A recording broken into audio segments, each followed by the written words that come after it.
I thought this was an interesting one. Nubank now allows 53 million Brazilians to buy Bitcoin.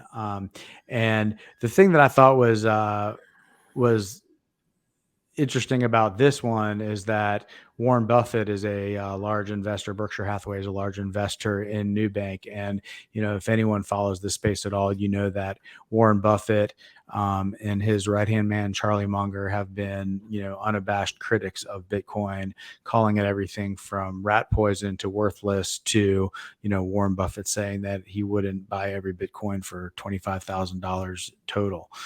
So it's always interesting to see these news articles where people who are coming out and saying one thing, that are vehemently against it, going ahead and putting money into businesses that are very much for it.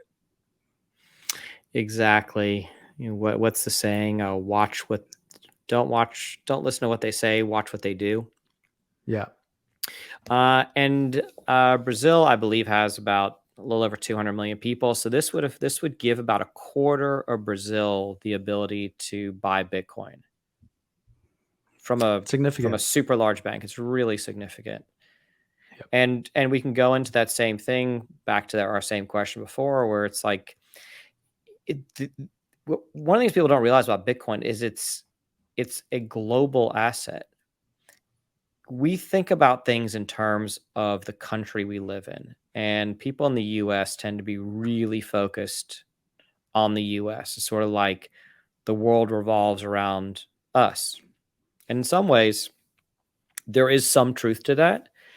But when you realize that Bitcoin is going global, and there are 190 something countries in the world, and it's already illegal in 2 and some other jurisdictions. It's legal tender there, I should say. Yep.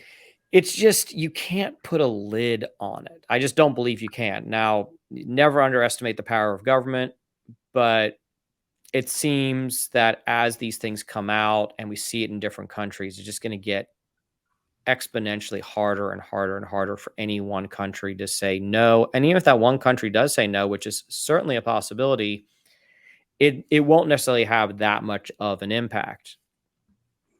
Yeah, I think another thing worth mentioning on this is that, in the United States, for the most part, compared to the rest of the world, certainly we have a pretty incredible standard of living. We have pretty extraordinary economic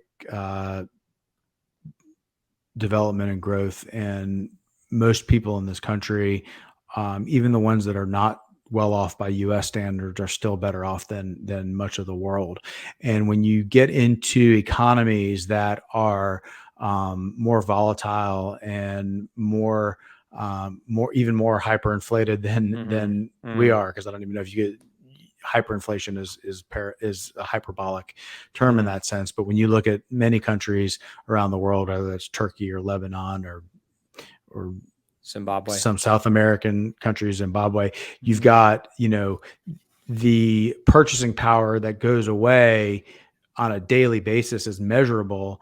And then that gets compounded by the fact that the quality of life and the standard of living in these places to begin with is not great. And so if you don't have much to begin with, and then it's getting inflated away at a very fast rate, then you're giving, by introducing these economies to Bitcoin, you're giving those people the ability to store value in a way that over time is going to stay intact. Now, it's a little harder argument to make when those people might have got into it when Bitcoin was $60,000 and now it's 20,000.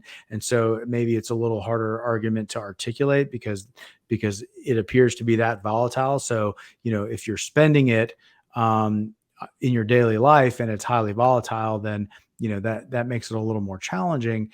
But people in the US like to talk about how, Bitcoin is so expensive and Bitcoin is for, wealthy elite investors. But the reality is that Bitcoin's for everybody. And maybe more so than the ability for somebody in the US to make a profit or to invest in something that's going to go up over time.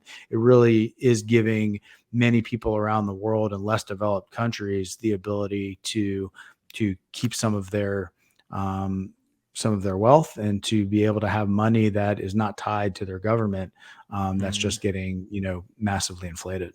Mm-hmm. So, my opinion, a very positive story. I love to see it.